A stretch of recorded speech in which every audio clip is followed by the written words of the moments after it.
Alright, so welcome to the monster truck of e-bikes. This is the Blix Ultra, on sale right now for $1,849 at blixbike.com. This thing is massively long. It's 80 inches from tire tip to tire tip. I measured it, and it's kind of like, I call it a cargo, off-road cargo e-bike. It's got a huge rack back here, 2 feet long, reminiscent of the electric expedition rack. It's got the massive 26x4 Chaoyang tires on there, and it comes in this battleship gray here and some other, I think, white as well on the Blix website. Of course, they sent it to me for review and testing. Thanks a lot, Blix. Appreciate that. Had a couple issues out of the box, though, when I address up front. First is the front brake, which are hydraulic brakes, by the way. But the zoom cable, the hose that the mineral oil flows through, was twisted at the startup here, at the beginning of the brake. So I had to bring it down to Velofix, my local bike shop, and they had to replace the hose and get the brakes back working, because they weren't grabbing the calipers or the rotors down there when I first got the e-bike. So had to get that fixed. Cost me $84. The second thing is the rear fender back here. It was scraping against the tire. So I had to do a little bridge fix, and I put a little zip tie right here. There's actually a hole there for the battery, and I used that hole to basically just lift up the fender so it wouldn't rub against the back tire. Speaking of that battery, the light back here, I had to install the wiring along the fender itself. There's little grooves inside there. You just push the wire in. You got to basically do that all along the inside of the fender. Kind of annoying. I couldn't find the wire to plug it in. Turns out the wire is way under here. I had to kind of pull it out from the bottom of the e-bike to connect the rear tail light to the system. But other than that, those are the only two issues out of the box, really. And I've been riding it now for a couple of weeks. So let's get into the specs and see what else it has. So as far as power goes, we have a 750 watt motor back here, with that peaks at 1350 watts, and it comes with 90 newton meters of torque, so it's pretty torquey, and it's married to an 11 to 32 cassette with 8 speeds. You can see that there. Really nice cassette there with 8 speeds and a micro shift derailleur. When it comes to battery power, we have 2 batteries on this e-bike. It's a dual battery e-bike, one here in the back and then one there under the down tube. Now these are both 13.6 amp hour batteries, and that's good for 1282 watt hours for pretty long riding. So this is definitely a longer range bike. You can charge them on or off the bike. It comes with a 2 amp charger and 2 sets of keys. So you have a key for each of these to pop them out. Also, one note on the website, it says the batteries are 14 amp hour batteries, but that's not the case. These are 13.6 on both of them. So Blix, you may want to update your website because of that. Not a big deal for me, but you're only missing another 1 amp hour of battery according to what they're supposed to give you. But I like the way they're integrated there. It does make the bike look a little bit longer, but it's pretty nice to have that dual battery action there for those longer rides. Haven't done a range test yet, but it's something that should get you a good 40, 50 miles or so at least.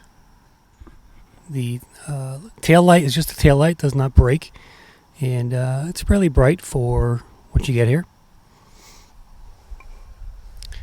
Front headlight is up here. It's 80 lux, and I'll get you a night shot as well, so you can see what that looks like. It's also got a little side action going on here too. There's the Ultra at night. Pretty bright taillight back there. And here's the light. Let's get you a look at that throw. You can see it there. It's a pretty good spotlight.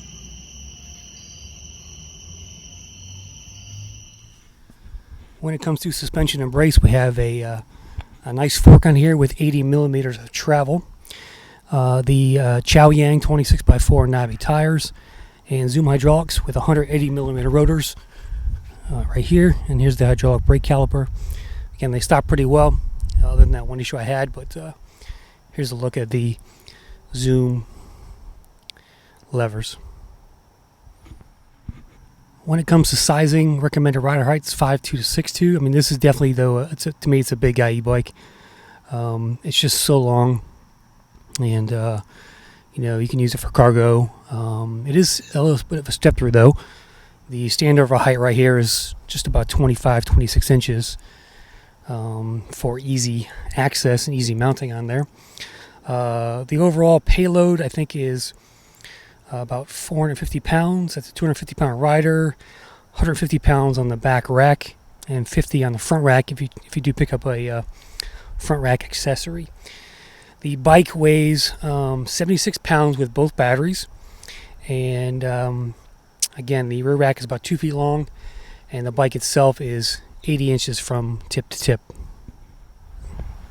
All right, here's a look at your cockpit. It's pretty simple up front. I did add a Gub phone mount for ride footage here, but you got these ergonomic locking grips down here.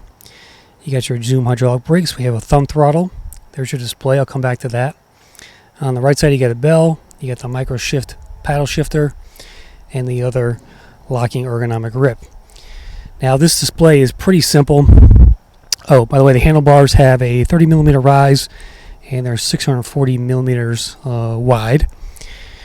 Here's the display. It's very simple. You don't get much. You get PS levels, you get state of charge, and you get the trip. One thing missing from this e-bike: no odometer. It's not even on the app. There's no way to tell how many miles you've gone unless you track each ride individually and add them all up. So that's definitely a flaw. One of the flaws of this e-bike, and there are a few more too, which I'll get to at the end. So stay tuned for that. But plus and minuses up here if you just want to change the PS levels. But yeah, I mean, for an $1,800 e-bike, I would expect a bigger display with more inputs and more data. And the fact that there's no odometer, that's kind of lame, I think. But you know, it's not a huge deal. But I think as someone who rides a lot of e-bikes, I like to know how many miles are on the e-bike, and you just can't tell with this Blix Ultra. So the batteries each have a button on them. Here's the lower one here. The other one is located right here. If you turn this button, if you press the button, you turn the bike on and off. It's the first e-bike I've seen that have a power button essentially on the battery. So I'm going to press that. It turns blue, and the bike comes on. So pretty neat trick there from the Blix Ultra.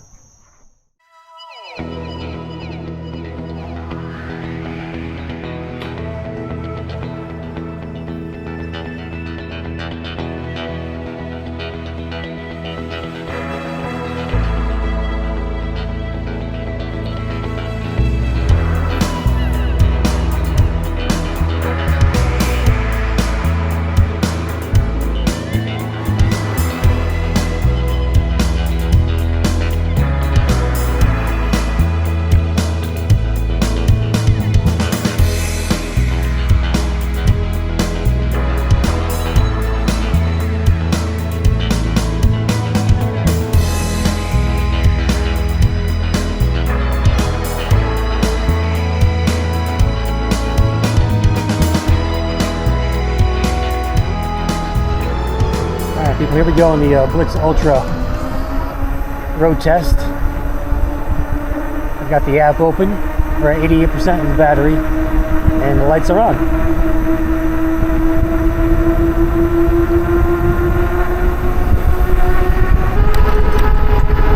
It's got 8 gears on this thing, so plenty of pedaling. I haven't experienced any ghost pedaling at all.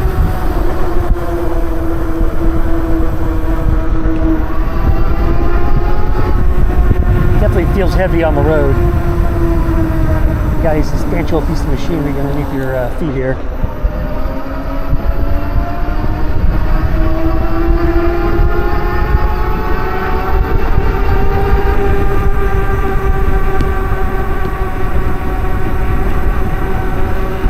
I'm a little hunched over, so I definitely recommend a adjustable stem if you can add one.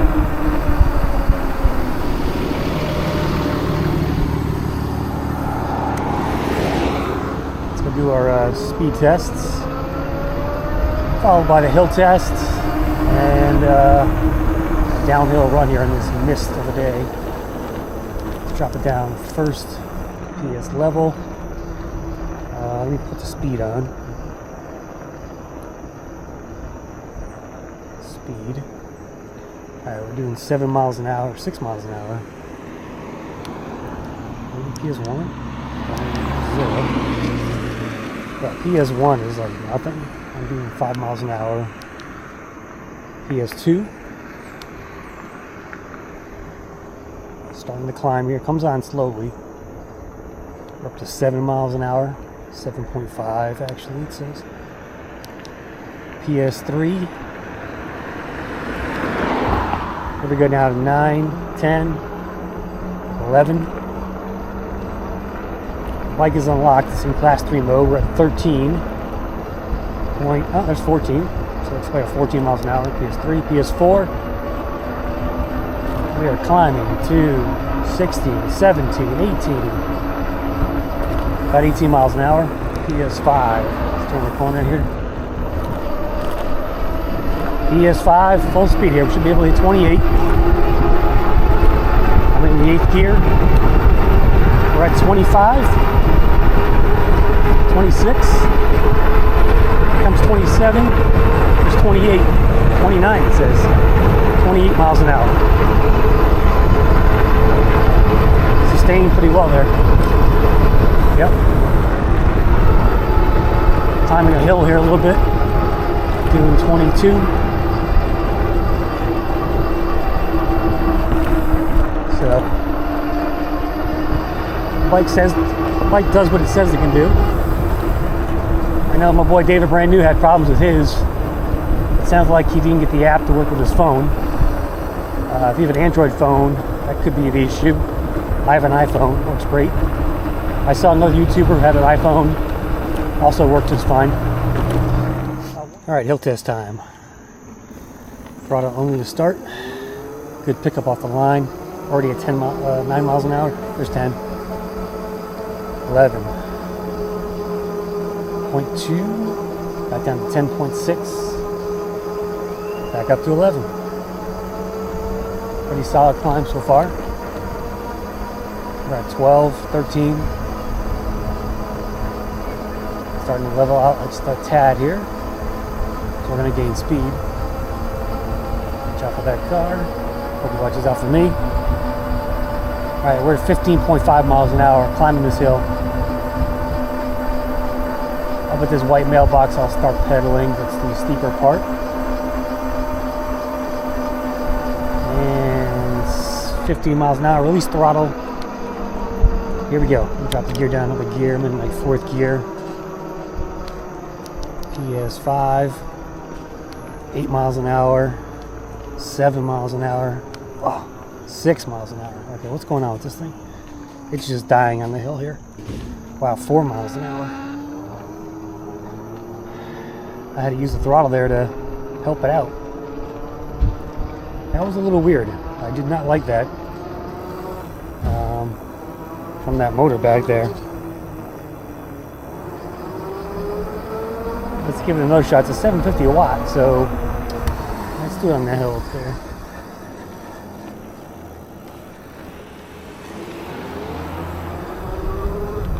It's a 750 watt. I don't know why I didn't climb that hill any better. It just seemed to get bogged down there.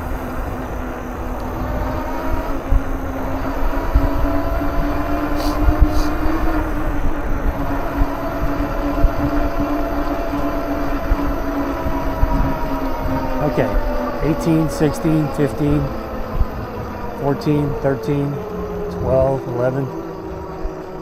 See, you climbed that just fine. So, that's a bit strange. Kind of want to try that steeper hill, see how it does. Let's go do that first before we do the downhill. Alright, I'm going to try and pedal up this hill here.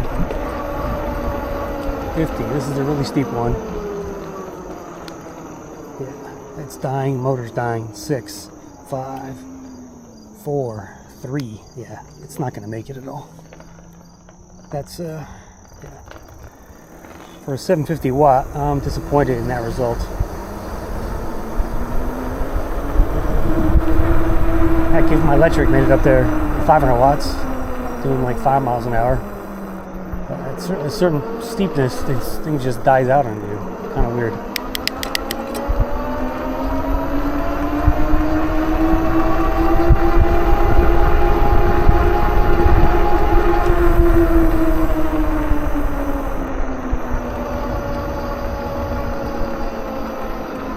If you get a running start, it's a little bit better, but yeah, it's, oh man, need that throttle. So, with the throttle it works, just not with pedaling. Alright, here we go, downhill run, and we'll test the brakes at the end.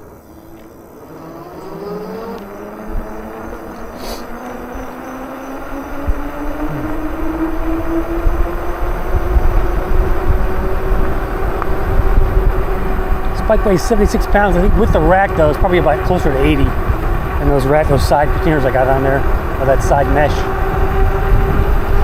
Alright, we're doing 25 already. The road's a little wet today. I'm not going to hit this thing full speed. I got the brakes on.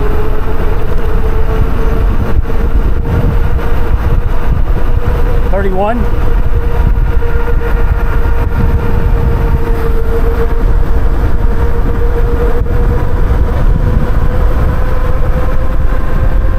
Hit the brakes. 2 fingers on the brakes. Nice controlled stop. And the zooms work pretty good there. Alright, let's go wrap this up and I'll get you my likes and dislikes. There's that several of each for this Blix Ultra, so stay tuned. Alright guys and gals, here's the Blix Ultra. Let's start to wrap this video up. Again, a monster e-bike. Runs over anything in its path. Let's talk about my likes and dislikes. So first of all, can't find there's no odometer. That's kind of an annoying fail there. You lean forward a little bit, you kind of put a lot of pressure on your wrists when you're leaned over. So I definitely want to I'd get a, in fact I may do a little makeover video for this and add a suspension or adjustable stem up there. The front brake was an issue. Again, I got it fixed, but kind of annoying that the cable up here was twisted. This is the replacement cable they put in, but the original one was twisted, preventing the front brake from working. The batteries are slightly smaller than advertised. I think they should correct that. They stayed over 1,300 watt hours on their website, but that's not the case. Just slightly under that, 1282. And the rear fender was loose. You see the zip tie I have here? That's my little bush fix for this thing. It raises the fender enough so that it's not scraping against the wires, and it's a little more secure now too. And also just that cabling for the rear light there, you can see the rivets that have the gussets underneath there that you stick the wire in. And again, here's the actual brake wire right here that comes out. Had a lot of trouble finding where that plugs into, but finally got it.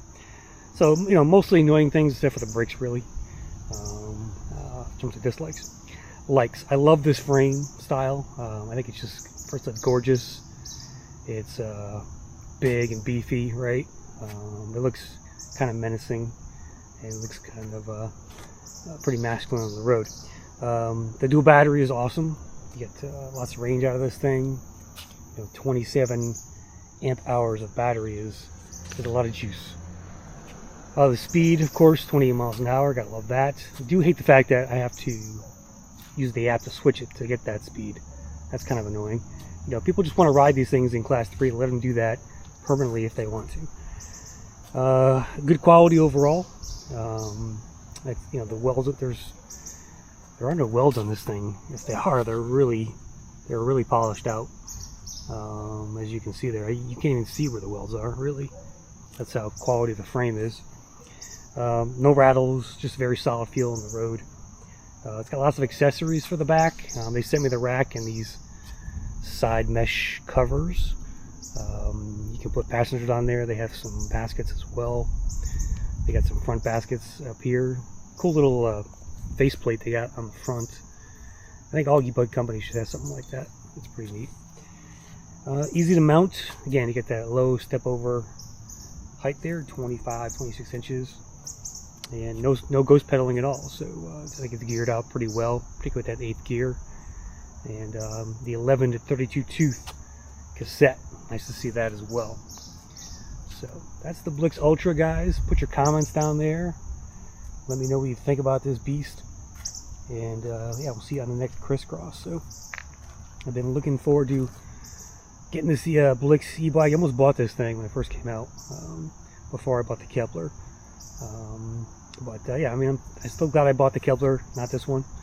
But it's still a good e-bike, and I think if you live in the backcountry with a lot of dirt roads, you know, and you want the cargo aspect, I mean, this thing is the best of both worlds. You can carry a ton of cargo back there, and you can run over anything on the road and go 20 miles an hour and hit trails. So it's it's a very all-purpose type of e-bike, in my opinion. Anyway, catch you on the next one. Crisscrossed out.